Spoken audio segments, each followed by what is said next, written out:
Buenos días. Este, bueno, ya me presentó aquí el doctor Sáenz. Como bien lo mencionó, recibí una invitación. Dentro de los proyectos que realiza la unidad Hospital de Cardiología número 34, recibí una invitación para presentar dentro de estas ponencias una práctica competitiva que lleva por nombre Estrategias para dar continuidad al soporte vital avanzado, en el cual vamos a incluir tanto el soporte vital avanzado de adultos, ACLS, como el soporte vital avanzado pediátricos, que es PACS.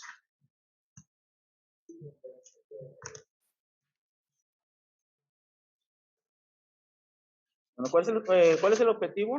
El objetivo es conformar equipos de alto rendimiento en soporte vital avanzado, como bien lo mencioné anteriormente, equipo para adulto que sería en ACLS y para pediátrico en PALS, que de la misma forma estos equipos capacitan al personal clínico de forma permanente en las áreas que son consideradas como críticas en la UMAE Hospital de Cardiología número 34, que vamos a describir más adelante.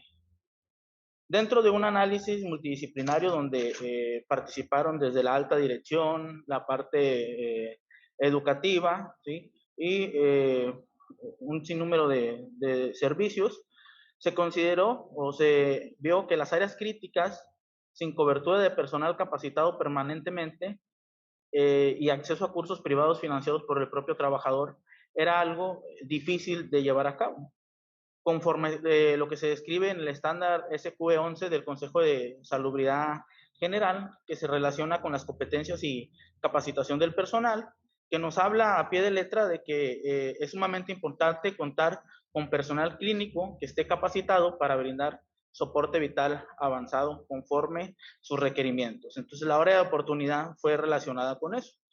¿Cuál fue la causa raíz o dentro del análisis lo que se encontró? Pues que tenemos dentro de la organización una alta rotación de personal, lo cual nos dificultaba más poder llegar a cumplir con ese objetivo para poder brindar una atención de calidad. Además de que es muy alto el costo de capacitación del soporte vital avanzado y lo tendrían que llevar o lo llevaban anteriormente el personal de su propia cuenta. Las áreas críticas donde es indispensable contar con personal capacitado, aunque nuestro contexto, por ser un hospital en su mayoría de cardiología, tiene necesidad de tener personal capacitado en soporte vital básico y avanzado, tanto en adulto como en pediátrico. Sin embargo, la incidencia o el grupo más grande donde se presentaban eventos y tenían la necesidad de tener este personal capacitado son principalmente las unidades de cuidados intensivos, unidad de cuidados intensivos postquirúrgica o adultos, la unidad de cuidados coronarios, la unidad de cuidados intensivos pediátricos, además del servicio de hemodinamia y el servicio de admisión continua. Estas 5 áreas o servicios son las que son consideradas como áreas críticas dentro de la organización y a las cuales se les considera como el objetivo de la capacitación. Dado el alto costo que implica integrar a todo el personal en un curso de capacitación externa como el de la AJA o la American Heart, la Asociación Americana del Corazón, se elaboró un programa que fue estructurado en relación a la capacitación de soporte vital cardiovascular avanzado. Este programa pues identifica varios pasos o partes que vamos a describir más adelante para cumplir el objetivo. Principalmente la selección. Iniciamos con la selección. ¿A qué se refiere con esto? ¿A qué se referencia? Identifica al personal que requiere capacitación en soporte vital avanzado de acuerdo a las áreas críticas identificadas. En este momento, por citar un ejemplo, estamos hablando de aproximadamente 210 personas en los diferentes turnos para las 5 áreas críticas, pero que además tienen una rotación constante y estas personas tendrían que estar capacitados para poder contar con esas competencias para poder brindar una atención. Los equipos, la integración de equipos de reanimación de acuerdo con las necesidades identificadas. Para dar cumplimiento a estas necesidades, pues se identificó que tendríamos que tener equipos que serían los que capacitarían y vimos 2 grupos, los grupos pediátricos, los cuales en base al PALS se fueron organizando, y los grupos de adultos en base a la Asociación Americana del Corazón en ACLS.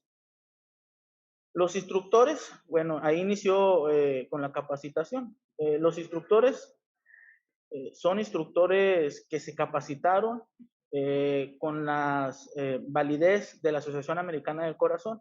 Actualmente los instructores forman parte de un centro de entrenamiento, que este centro de entrenamiento es el que los mantiene vigentes con las autorizaciones y con todas las licencias para poder desarrollar la capacitación tanto fuera, pero en este caso lo que nos corresponde a nosotros dentro de la organización, y así de esta forma estar autorizados. ¿Cuáles son los lineamientos que se siguen? Pues son los lineamientos que desarrolla o menciona la Asociación Americana del Corazón, con los cuales estamos establecidos y le damos un seguimiento para tener ese reconocimiento de poder darla y brindar la capacitación. La evaluación que se llevó a cabo o que se lleva a cabo dentro de esta organización es que se compruebe que cada persona que se capacita logra el nivel de competencia deseada, lo que implica que el curso de capacitación fue aprobado y las competencias fueron avaladas. Esto es al finalizar de cada uno de los cursos que se desarrollan. Además, nos hace una solicitud de realizar evaluaciones periódicas. ¿Sí? Estas evaluaciones periódicas demuestran las competencias que tiene el personal capacitado. Posterior a la realización del curso, de ser aprobado, se hace una evaluación en un periodo determinado de aproximadamente 6 meses, con simulacros que pueden ser de baja, mediana o alta fidelidad, dependiendo cada uno de los contextos, para poder volver a actualizar las competencias y ver que están vigentes y actualizados en el proceso que se llevaría a cabo. Estas competencias del personal de las áreas críticas en RCP deben de estar o están definidas en sus funciones, por consiguiente, en la evaluación del desempeño de cada uno del personal que está dentro de las áreas críticas. La vigencia, igual que siguiendo los lineamientos del American Heart, es una vigencia máxima de 2 años para esta capacitación. De todo el personal mencionado debe contar con estas capacidades vigentes y al momento de ser vencidas tendría que recibir una nueva capacitación. Previamente, buscamos que antes de que llegue el vencimiento, el personal nuevamente tenga una capacitación. Si bien es un programa corto, pero estos son la situación o los números duros en los que podríamos estar trabajando. ¿Sí? ¿De qué nos habla esto? 4 instructores, que fue con lo que se inició. Cada instructor, para poder llevar a cabo el curso como tal, tuvo que pagar un precio de aproximadamente 10,000 pesos. ¿Sí? Y un curso de soporte vital avanzado tiene un precio aproximado entre los más económicos de 4,000 hasta 5,000 o 6,000 pesos. En los últimos 3 años, lo que sería 2019, 20 y lo que actualmente llevamos del 2021, se tiene un acumulado de 256 personas capacitados o asistentes a los cursos, lo cual para nosotros poder, si nosotros quisiéramos haber capacitado esas 256 personas fuera del hospital, sin tener esta organización que llevamos a cabo, tendríamos o habríamos tenido un gasto equivalente a 1,024,000 pesos. Entonces, esa sería una situación que para la organización, ¿sí? Sería una situación que nos generaría una dificultad poder llevar a cabo y que sería más difícil poder tener este cumplimiento, ¿sí? Como bien, es un programa corto, sin embargo, es de suma importancia este proyecto que tenemos y que se nos hizo la invitación para poder presentarlo como dentro de las estrategias que tenemos. Bueno, esto sería todo. Muchas gracias. Estamos para servirles. Muchas gracias, doctor José Ramón Sáenz. Agradezco la presentación y al hospital por invitarme a participar en estas jornadas de aniversario. Sin duda son muy importantes y dado el nivel que he visto que se ha presentado en las pláticas previas, espero que sea de interés el tema que yo les voy a presentar. Yo les voy a presentar es algo de lo que hacemos nosotros en el hospital. Yo soy jefe del laboratorio de sueño de este hospital e iniciamos funciones pues desde 1997 y desde esa fecha al día de hoy pues hemos realizado más de 16,000 estudios de sueño y sigue en incremento dada la epidemia que hay de los trastornos del dormir. Lo que les voy a presentar es pues una práctica que nosotros llamamos polisomnografía en noche dividida. Les voy a comentar brevemente lo que es la polisomnografía y posteriormente el sentido de la polisomnografía dividida. La polisomnografía es un estudio de sueño, es un estudio multiparamétrico que consiste en medir o registrar la actividad cerebral, de la respiración, del ritmo cardíaco, la actividad muscular, el esfuerzo respiratorio, el movimiento del tórax y abdomen y de las extremidades, la oxigenación de la sangre y en algunos casos también el registrar los niveles de dióxido de carbono, ya sea exhalado o transdérmico. Este estudio es un estudio que se define, la polisomnografía estándar, como un estudio de noche que se realiza en un laboratorio de sueño, dura 8 horas y existe una variante que es la polisomnografía diurna, en la cual se hace de día con una deprivación de sueño la noche previa. Ambas son igual de buenas, sin embargo, pues es más fisiológica la polisomnografía nocturna.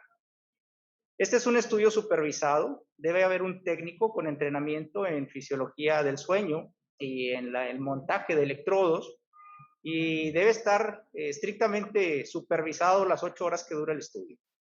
Requiere también una validación de las épocas registradas de un estudio de sueño, que son entre 1,000 y 1,200 épocas, y deben ser revisadas por un médico con entrenamiento en medicina del sueño. Y para que esto sea útil, bueno, pues un estudio tiene que tener por lo menos 4 horas de sueño e ingresar a todas las etapas de sueño, incluida REM. Es decir, debiéramos contar por lo menos con 2 ciclos de sueño para que el estudio sea útil para interpretación. La apnea del sueño, pues es una enfermedad de comportamiento epidémico. Es una de las enfermedades con mayor prevalencia. Se estima que hay de 300 a 400 millones de enfermos en el mundo. Sin embargo, hay un gran porcentaje de pacientes subdiagnosticados y estimamos probablemente que hay un porcentaje todavía más alto de pacientes enfermos que no tienen diagnóstico. En nuestro hospital representa la primera causa de consulta desde el 2011 y esto representa pues más de 1,000 pacientes nuevos cada año, lo cual pues ha hecho que tengamos que hacer adecuaciones en los estudios de sueño para poder nosotros cubrir esta alta demanda. Hay más pacientes, sin embargo, pues el recurso físico y humano es el mismo. Nosotros tenemos un laboratorio de sueño con una capacidad de 3 cubículos y iniciamos en 1997 haciendo 3 veces por semana con un solo cubículo y al día de hoy tenemos 3 cubículos y hacemos estudios de día y de noche. La capacidad máxima, si nosotros la medimos en el número de estudios que podemos realizar, pues serían 1,728 estudios trabajando todos los días de la semana, incluidos sábados y domingos y festivos, y con 3 estudios cada día. Entonces, esta es nuestra capacidad máxima, lo cual implica pues más o menos alrededor de 800 pacientes por año. Sin embargo, sabemos que los pacientes rebasan ese número, por lo que nosotros decidimos tomamos la decisión de hacer una adecuación al proceso. La apnea del sueño se dice que tiene una prevalencia de 2 a 4%, tanto 2% en mujeres, 4% en hombres.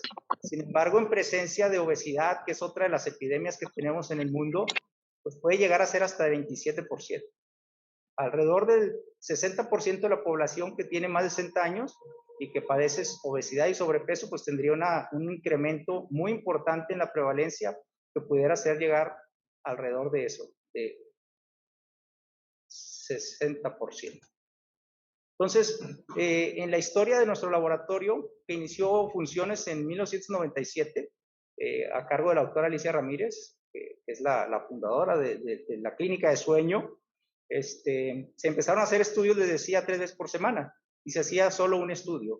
Posteriormente, en el 2012, llega un acuerdo en el Instituto Mexicano del Seguro Social para el arrendamiento de CPAP, y los estudios que se hicieron, o el tiempo que tomó diagnosticar los primeros 2.500 pacientes en nuestro laboratorio, pues tardó de 1997 al 2011. Las características de nuestra población, bueno, pues tenemos un porcentaje importante de mayores de 60 años, casi el 10%. La mayoría tienen sobrepeso y obesidad, suman 86%. La edad promedio son gente joven, 44 años, lo cual habla de gente en edad productiva. El 70% tienen apnea grave y el 66% son hombres, lo cual habla de la prevalencia mayor en este grupo y en este segmento de la población. La capacidad de nosotros de hacer estudios, bueno, si pudiéramos diagnosticar y tratar a los pacientes, dado que la polisomnografía permite hacer diagnóstico, pero también en aquel que tiene apnea del sueño o algún trastorno respiratorio del dormir, requieren una segunda noche para tratamiento. Y en este caso, pues tendríamos la posibilidad de diagnosticar y tratar 468 pacientes por año. Esto es haciendo estudios completos de una noche, ¿sí? Y asumiendo que el 70% de nuestros casos son apnea grave. Sin embargo, pues sabemos que la prevalencia se ha incrementado en forma significativa, la demanda se ha incrementado muy significativamente, y nosotros decidimos implementar una estrategia que se llama polisomnografía dividida. La polisomnografía dividida, bueno, pues es que consiste que en la misma noche se haga tanto la parte de diagnóstico como la parte de tratamiento. Esta polisomnografía, de acuerdo a las recomendaciones de la Academia Americana de Medicina del Sueño y de la Academia Mexicana de Medicina del Dormir, se puede hacer en los pacientes que tengan apnea del sueño con un índice de apnea y hipopnea mayor de 40 por hora en las primeras 2 horas del estudio.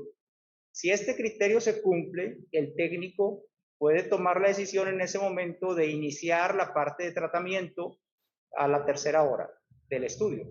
De modo que esto permitiría en una sola noche tener el diagnóstico y tener la prueba terapéutica, ya sea con CPAP o con BiPAP, y esto disminuir el tiempo en el que se realizan las pruebas, liberar una segunda noche para otro estudio y de esta forma incrementar la posibilidad de diagnóstico en los pacientes.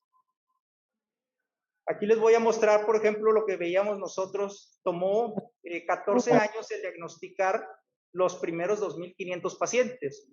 Sin embargo, del 2011 al 2013, vimos que había un estancamiento en el número de pacientes diagnosticados. Como podemos ver en esta gráfica, en el 2012 fueron 464, en el 2013 fueron 531 y en el 2014 539. Entonces, como que estábamos estacionados, había una meseta y no había sido posible incrementar el número de estudios de diagnóstico para poder afrontar esta demanda, ante lo cual se decidió el implementar el estudio de noche dividida, y como vemos en los siguientes años, parte del 14, que es cuando se inició esta estrategia, 2015, 2016, pues vimos un incremento promedio de los estudios. En el trimestre previo era de 497 y en los 3 años del 2014 al 2016, pues fue de 641. Esto logró un incremento de 26% en la capacidad de diagnóstico, teniendo el mismo recurso físico y humano, solamente con la estrategia de noche dividida. Aquí nosotros les mostramos cómo se pudieron realizar el diagnóstico del 2011 a 2013 a 1.445 pacientes, y con la estrategia de polisomnografía dividida logramos incrementar ese número a 1.924 del 2014 al 2016. Aquí les voy a mostrar el incremento exponencial que ha tenido la demanda de consulta y de diagnóstico por apnea del sueño. Los primeros 2.500 pacientes fueron 14 años lo que se tardó para realizar estos estudios. Posteriormente, con el incremento de la demanda del 2012 al 2016, o sea, estamos hablando en 4 años, se realizaron esos mismos 2.500 pacientes. Lo que estamos hablando es que, pues probablemente en una quinta parte del tiempo se tuvo que realizar y afrontar esa necesidad. Pero lo que es más preocupante, pues es el gran incremento del 2017 al 2019, donde tuvimos que hacer las adecuaciones necesarias para diagnosticar y tratar a 3.500 pacientes en tan solo 3 años, lo cual pues habla de la gran demanda de estudios.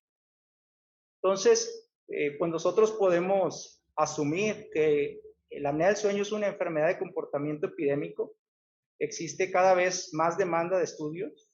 Los laboratorios de sueño, tanto públicos como privados a nivel nacional, son muy escasos, por lo que se deberían implementar estrategias como las polisomografías divididas o estudios diurnos o estudios en domicilio para poder afrontar esta demanda y considerar con mayor frecuencia, pues, como otra opción, la realización de estudios simplificados y de titulación con CPAP autoajustable en domicilio en aquellos pacientes con probabilidad alta para apnea del sueño para poder afrontar esta gran demanda.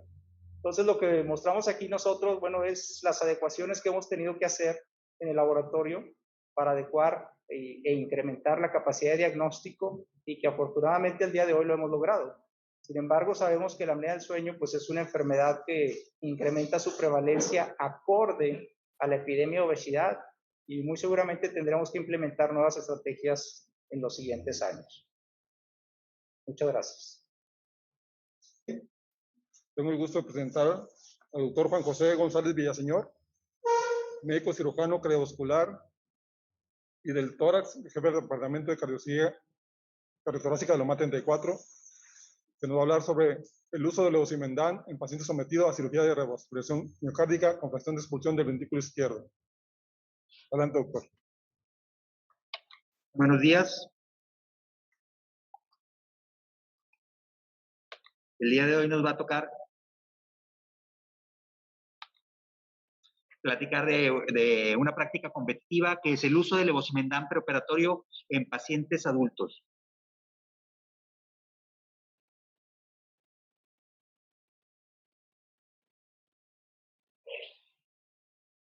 Pacientes adultos con cardiopatía isquémica de alto riesgo con FEBI deprimida, que la definimos abajo del 35%, sometidos a cirugía de revascularización miocárdico. ¿Sí? Como antecedentes, pues todos los pacientes sometidos a cirugía cardíaca, ¿sí? El síndrome de bajo gasto cardíaco, pues es un evento desastroso que puede resultar en complicaciones que amenazan la vida, ¿verdad? Con una tasa de mortalidad en las publicaciones hasta el 30%. Y la FEBI deprimida se ha identificado como el factor de mayor riesgo para el síndrome de bajo gasto cardíaco. ¿Sí? Una FEBI de mayor de 46% se ve ligada a un uso transquirúrgico de inotrópicos del 71 hasta el 100%.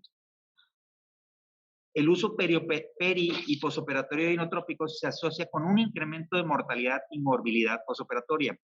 El levosimendan es utilizado en el tratamiento de la insuficiencia cardíaca congestiva por un efecto hemodinámico favorable.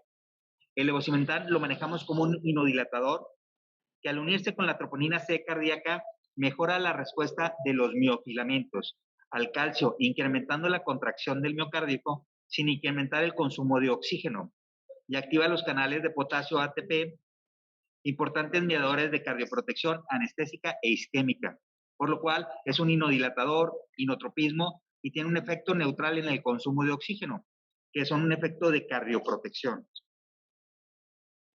Lo que nosotros llegamos a la conclusión de esta medida es que en el análisis en el 2016 empezamos a ver el uso del levosimendan, que teóricamente es un medicamento de alto costo, y empezamos a analizar todos los pacientes que se les utilizó en quirófano.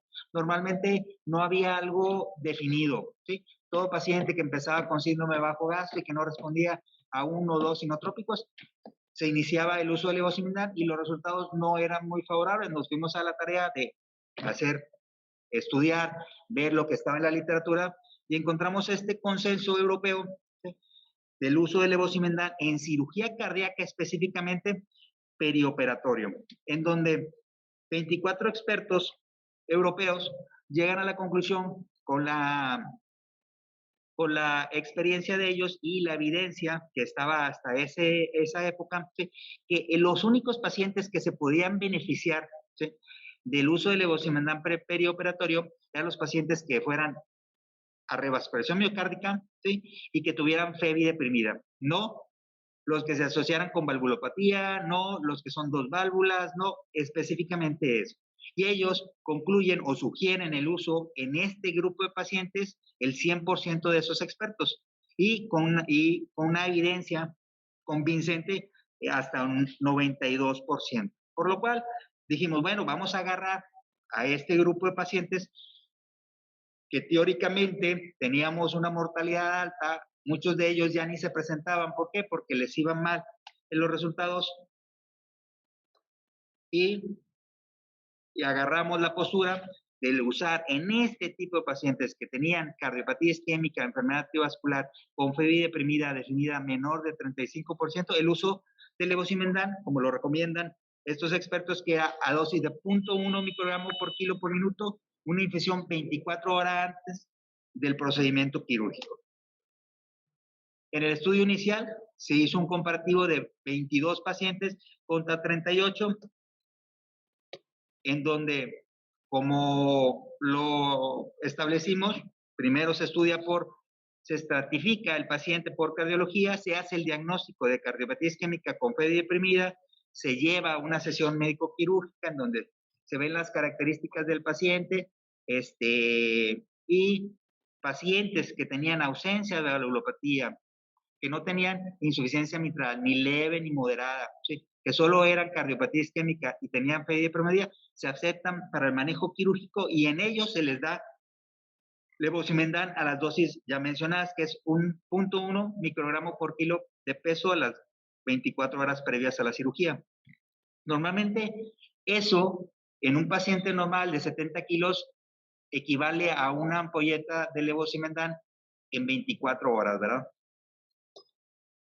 Los resultados de este primer estudio de estos pacientes, de los 22 contra 38, el grupo que no se usó levosimendan, encontramos una mejoría, ¿sí?, en la falla renal postquirúrgica. La bajamos del 71.5% al 13.6%. Una extubación temprana la subimos del 10.5% hasta el 86.3%. Infarto perioperatorio se bajó del 68.42% al 0%. Datos de insuficiencia cardíaca en el posoperatorio del 60.52 bajó al 4.5, y lo más drástico, que la mortalidad intrahospitalaria en este grupo del estudio, ¿sí?, bajó del 39.4 al 0%.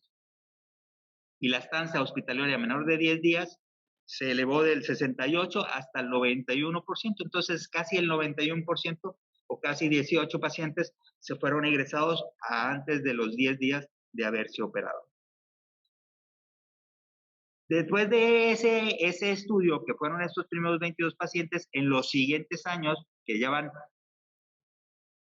6, si contamos el 2021, 6 y medio, en donde hemos llegado a tener 192 pacientes candidatos, ¿sí?, de los cuales el porcentaje del lado derecho estaba viendo de todos los pacientes, los que se consideraron. Hay unos pacientes que no se pudo utilizar el levosimendan por ciertas características, pero en donde llegamos a la conclusión que la mortalidad de 40% la bajamos a 4.16 en pacientes de alto riesgo. En este grupo de pacientes que a veces ya ni se les ofrecía tratamiento quirúrgico, ya ni lo presentaban en la sesión médico-quirúrgica, y con las ventajas en el transoperatorio de disminución del uso de medicamentos vasopresores, disminución de la falla renal postquirúrgica, una extubación temprana, disminución en el infarto perioperatorio, menos incidencia de falla cardíaca y disminución de la mortalidad, ¿sí?, drásticamente,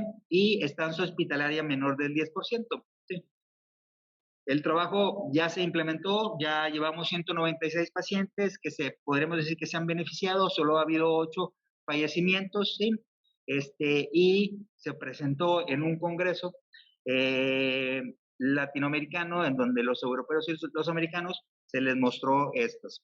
El seguimiento de estos pacientes después de la consulta se ven cada año con un ecocardiograma transtorácico anual, en donde se evidencia una mejoría documentada de la movilidad del ventrículo izquierdo. La FEBI mejora, ¿sí?, considerablemente, aunque en los artículos dice que el paciente, el uso del levosimendan en este tipo de pacientes ayuda, ¿sí?, a pasar el transoperatorio, ¿sí?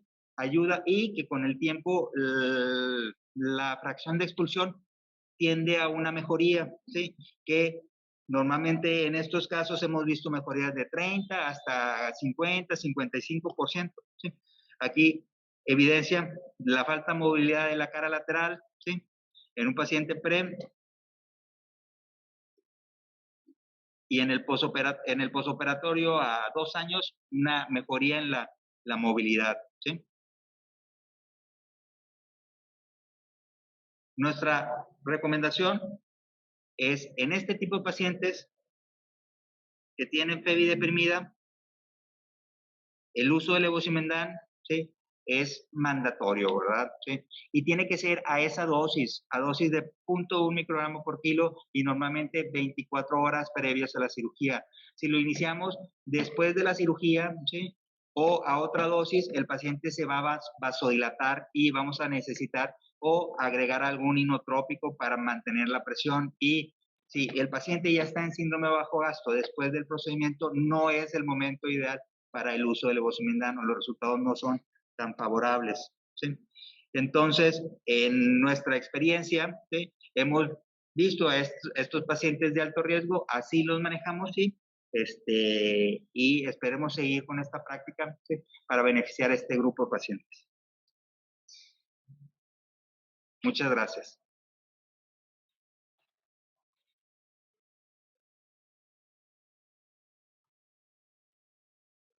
Muy buenos días a todos ustedes. Gracias a toda la audiencia por continuar acompañándonos en este nuestro 26 aniversario de la UMAE 34. Estamos dando continuidad a estas jornadas académicas en el contexto de las actualidades del COVID-19. Y ahora, pues, me toca presentar en el programa a la doctora Mari Carmen Trujillo. La doctora es especialista en calidad y funge actualmente en nuestro UMAE 34 como jefe de división del Departamento de Calidad de esta UMAE. Y la doctora nos viene a presentar un tema bastante interesante que es correspondiente a la práctica competitiva, estrategias para el desarrollo de ventajas competitivas. Doctora Mari Carmen, gracias por acompañarnos en esta presentación. Muchas gracias, buenos días.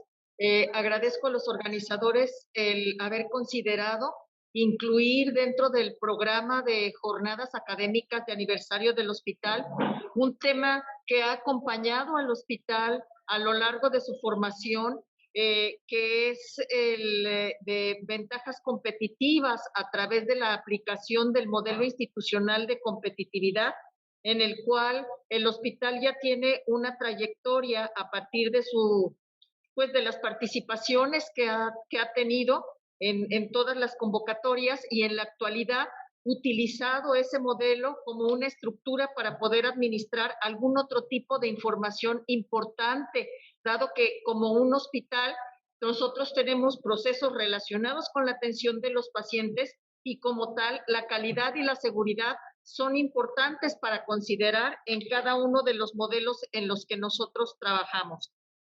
La siguiente, por favor.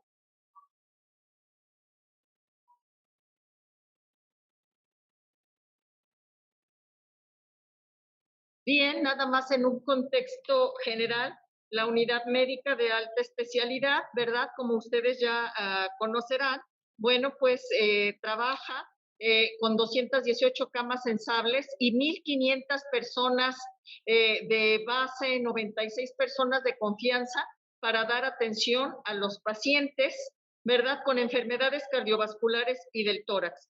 En un día típico, el conjunto de actividades que se llevan a cabo con procesos cardiovasculares, de atención invasiva y quirúrgica, pues permite e implica la atención de calidad y seguridad para los pacientes que tenemos. Y esto, la siguiente, por favor.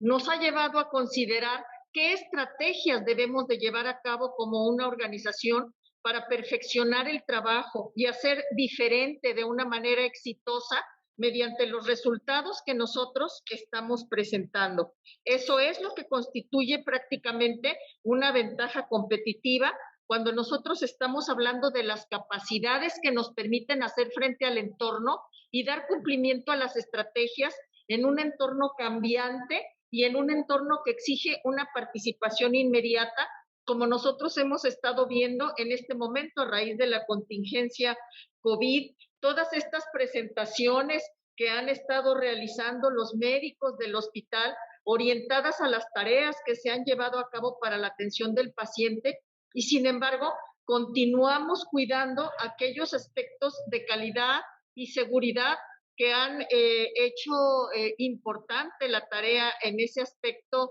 que se lleva a cabo aquí. En muchas ocasiones nos preguntamos si una organización pública tendría que llevar un modelo de competitividad dentro de sus actividades, si ya tiene hasta cierto punto una población cautiva que tiene que asistir a los servicios. Finalmente, bien, pues esas organizaciones públicas tienen el compromiso de utilizar de manera eficiente los recursos en la atención para que esos beneficios se hagan posibles a un mayor número de población, e igualmente el ejercicio presupuestal, que es finito, tiene que ser realizado de una manera eficiente para que puedan los recursos extenderse a un mayor número de personas. Igualmente, la eficacia en la atención de los problemas de salud de los derechohabientes obedece a la aplicación de guías de práctica clínica, a la realización de las revisiones y sesiones académicas que permiten lograr los mejores resultados para los pacientes, la coordinación entre todos los departamentos y servicios para garantizar la oportunidad de la atención y, desde luego, mantener la confianza y la satisfacción tanto de los usuarios que utilizan los servicios como del personal que trabaja en ellos. Para esto es que nosotros utilizamos herramientas como son los diferentes modelos, y en este caso lo más recomendable utilizar el modelo que es institucional, que finalmente es una normativa. Debemos de aplicarlo nosotros como parte del desarrollo en el Instituto Mexicano del Seguro Social, y nos permite lograr la mejora e innovación de los procesos a través de la administración y la planeación de todas las actividades que nosotros llevamos a cabo para beneficiar a nuestros diferentes grupos de interés. Como ya conocemos, nuestro modelo de competitividad se compone de 8 apartados en los cuales usuarios conforman la parte central, y una serie de criterios que se interrelacionan entre sí, como son el liderazgo, la planeación, la ejecución de los procesos, el talento humano, información y conocimiento y responsabilidad social, que nos permiten actuar de manera coordinada, utilizar de manera eficiente aquellos procesos y aquella información, aquellas prácticas de algunos de los elementos para poder potencializar otros elementos y a la vez poder administrar algunos otros procesos que son de otros modelos y que a los que puede darse seguimiento a través de nuestro modelo de competitividad.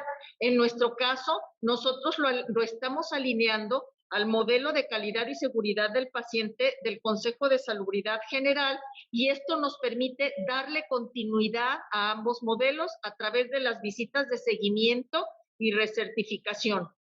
Se han desarrollado diferentes proyectos para dar cumplimiento a cada uno de los elementos del modelo. En el caso de usuarios, el proyecto de experiencia del paciente nos ha permitido lograr mejora en la información, oportunidad en la atención de los derechohabientes. Este proyecto inició bajo el mandato de la doctora Beatriz Maldonado Y aquí presentamos, ¿verdad?, los resultados obtenidos durante los 3 primeros ciclos, en los cuales podemos observar cómo paulatinamente, a través de la participación de los líderes, se ha logrado incrementar la satisfacción de los usuarios directamente entrevistados por esos líderes y disminuir la cantidad de usuarios no satisfechos. Se planteó bajo la dirección de la doctora Maldonado una meta de 5%, ¿verdad?, de usuarios no satisfechos, y en la actualidad seguimos trabajando para alcanzar esa meta de 5%. Sin embargo, en cuanto a usuarios, existen otros aspectos importantes que nosotros podemos considerar, como lo son el acceso y la continuidad de la atención, los derechos de esos usuarios, los derechos de los pacientes, la educación que se le da a esos pacientes y cómo nos comunicamos con ellos, ¿verdad?, para poder lograr y mantener su confianza, su satisfacción y la seguridad dentro de los procesos que estamos llevando a cabo. Igualmente, los líderes, ¿verdad?, conforman un equipo que está enfocado hacia esas necesidades de los usuarios, en donde se analizan los resultados de los procesos y se apoyan aquellas necesidades que se detectan. El doctor Glenn ya nos habla acerca de 1,000 nuevos pacientes cada año en su estudio de polisomnografía en noche dividida, que fue una práctica competitiva que se mencionó el día de ayer. Y es así como los procesos de la unidad se van orientando de acuerdo a las necesidades identificadas en la población a la que atendemos, con la finalidad de poder alinear y cubrir esas necesidades con seguridad y con calidad. Aquí, igualmente, nosotros nos vinculamos a los estándares de calidad y seguridad del paciente relacionados con gobierno, liderazgo y dirección, y calidad y seguridad del paciente. La planeación, que es otro de los rubros importantes que tenemos que considerar, es otro ejercicio que no se puede separar del liderazgo, porque van conjuntamente la planeación del liderazgo, y que nos ha permitido establecer objetivos a mediano y largo alcance, entre los cuales hemos podido mantener la certificación ISO 9001-2015 a lo largo de 13 años en el hospital. En la actualidad, no nada más mantenemos la certificación 9001-2015, sino que, alineándonos a los aspectos del cuidado ambiental, hemos certificado también la unidad bajo la norma 14.001-2015 y 37.001-2016 para cumplir con las políticas relacionadas con la transparencia en el uso de los recursos. Indudablemente, las acciones relacionadas con el plan operativo se van desplegando poco a poco a lo largo de los diferentes estándares, ¿verdad?, que podemos ver aquí, los objetivos y las metas y los planes de los servicios se establecen en función de los objetivos que se van dando para el hospital y que se despliegan, ¿verdad?, a lo largo de cada uno de los departamentos. La parte de procesos es la parte central. Creo que se han descrito una serie de procesos que se llevan a cabo aquí en el hospital, muchos de los cuales han sido galardonados bajo diferentes esquemas. Sin embargo, esos procesos, que es el core de nuestro hospital, se sustentan bajo los estándares de atención del paciente, en donde se aplican conjuntamente con todas esas metodologías y esas prácticas clínicas de alto nivel que hemos estado viendo, las metas internacionales de seguridad del paciente, el manejo seguro de los medicamentos, la prevención y control de las infecciones, la seguridad de las instalaciones, las competencias y educación del personal a través de la evaluación y los programas de capacitación, y desde luego un cumplimiento a los estándares de ingreso, a los protocolos de atención, a la evaluación del paciente y a los cuidados durante la atención. Estos proyectos que se van realizando en el día a día son estrategias que desarrolla el personal de la unidad y que han permitido establecer diferentes ventajas y diferentes beneficios que generan satisfacción del personal. Tenemos, por ejemplo, la estrategia para dar continuidad al soporte vital avanzado, de la cual habló ayer también el licenciado Alfredo Rocha, que se ha convertido en un proyecto autosustentable mediante la inversión en formación de profesores para mantener la continuidad en la capacitación del personal en este tema, así como la integración de un programa continuo de capacitación y evaluación que nos permite dar continuidad a este programa de atención. Y esto se alinea con los aspectos de cualificaciones y educación del personal y con la encuesta de clima y cultura organizacional 2020 que nosotros manejamos aquí a nivel institucional con la finalidad de mejorar el ambiente laboral para nuestro personal. En cuanto a información y conocimiento, hemos trabajado, ¿verdad? Se han trabajado aquí en el hospital diferentes proyectos. Ya hablamos de algunas de las prácticas competitivas, algunas de las cuales han tenido trascendencia internacional, como lo fue el proyecto que compitió en el Gran Premio Asia-Pacífico con salvamento de extremidades, en la cual se obtuvo el premio como la mejor práctica y que ha beneficiado a una gran cantidad de pacientes de la región noreste del país. Finalmente, para dar respuesta a los aspectos de responsabilidad social, la unidad también ha trabajado al unirse a la Red Global de Hospitales Verdes y Saludables. Logramos recolectar hasta 900 kilos de PET el año pasado, ¿verdad? En el 2020, de los cuales se han intercambiado por productos que han sido donados a escuelas y asilos por parte de la unidad. Entonces, vemos cómo la orientación que nos da este modelo nos permite administrar diferentes temas, organizar la información, potencializar los recursos de los que disponemos con la finalidad de lograr la atención con eficiencia, con calidad y con seguridad para nuestros derechohabientes.